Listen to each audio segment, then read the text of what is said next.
Hey VinFast, reduce aircon by 1. Definitely. Hey VinFast, increase fan speed by 1. Just a minute. Thank you.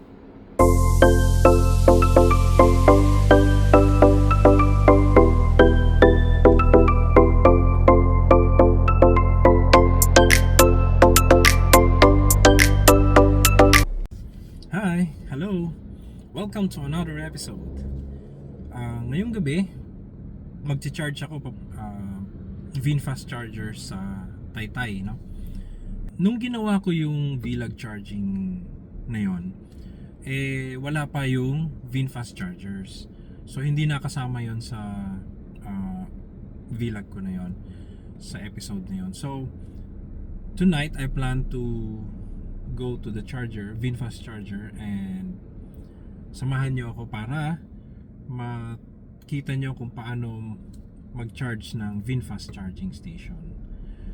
Okay. Lalo na ngayon, marami tayong mga bagong owners ng VinFast, no? Samahan niyo ako para makita niyo more or less kung anong ginagawa, no?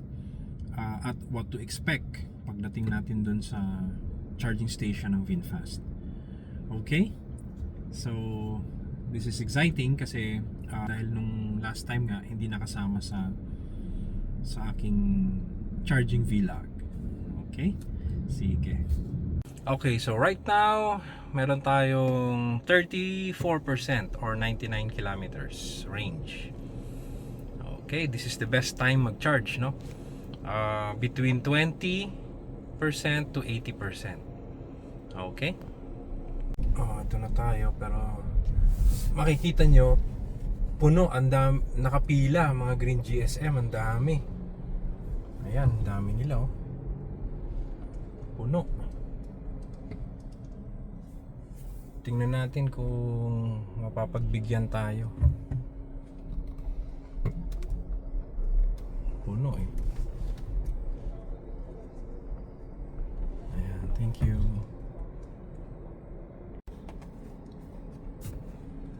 May bibigay ata. This one, sira yung isang charging port dyan. Tapos dito I think may magbibigay. Ayan, may magbibigay sa atin ng chance na makapag-charge si sir.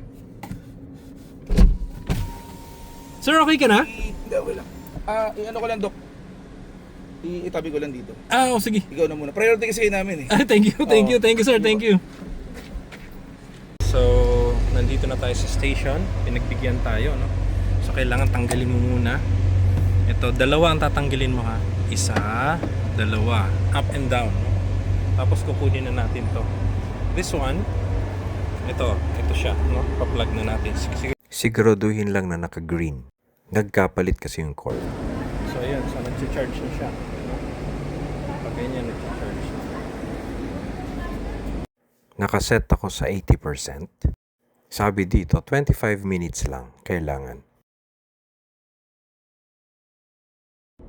So, okay, so tulad ngayon, nakaset ako sa 80%. Ayan.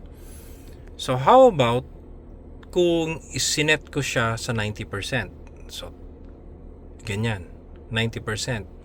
How many minutes will it take? No? So, tingnan natin sa charging info. Ayan, 48 minutes ang kailangan. So, from 25 minutes to 48 minutes. So, malaki-laking minutes din, no? So, how about 100%? So, tingnan natin. Charging target, lakihan natin sa 100%. So, tingnan natin kung ano yung time difference. 1 hour and 8 minutes.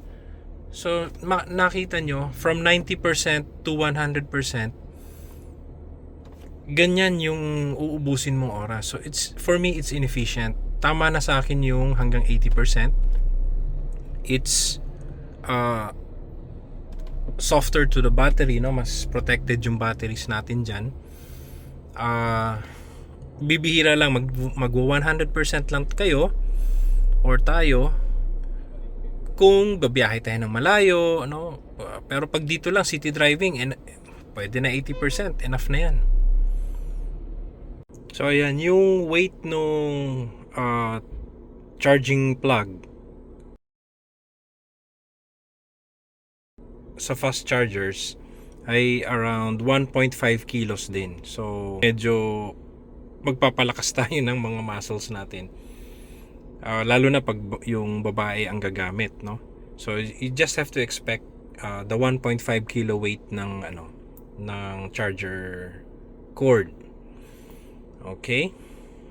Ayan, so pagtapos na, ganyan na nangyayari pagtapos na. Nagsisignal na, nag-green na. So, saglit lang, oh. 79% na, 1 minute na lang. 80%. So, yan yung pinaka-efficient hanggang 80%.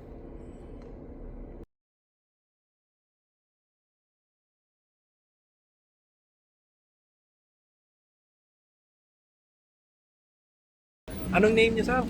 Irvin Wallace. Ervin, ayan, nakasabay kong mag-charge dito. Ang dami kong natutunan sa kanya. Ang babait nila. Okay? Sige. Thank you, sir. So ayan, magbi-blink na siya. Ibig sabihin tapos na, no? Ayan, tapos yung charger port, kailangan mo lang siyang i-plug dyan sa loob. Yung, that's it.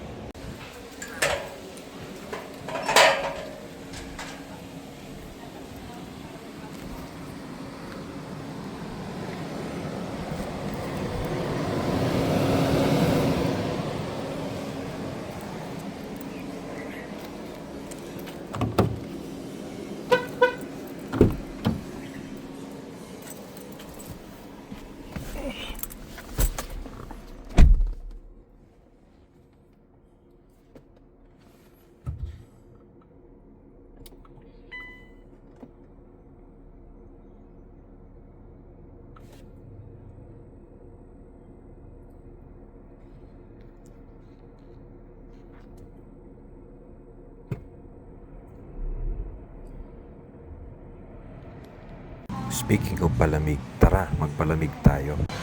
Dito lang ito sa loob ng Village East, Cainta. Ang sasarap ng pagkain dito.